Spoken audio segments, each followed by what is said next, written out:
Welcome back to another technical deep dive here in the debug zone. Today we're tackling a big question and breaking it down with insights from other users.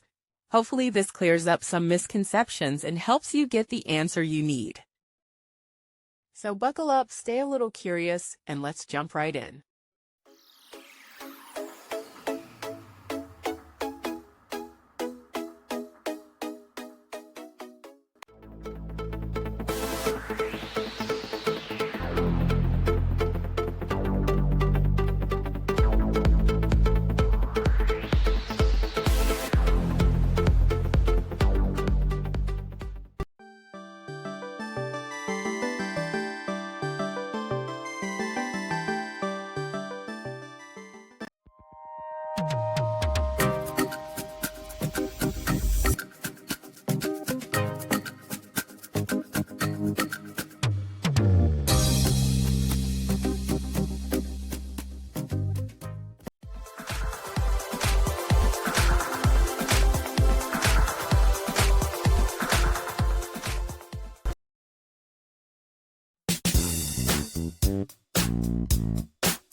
And that's a wrap.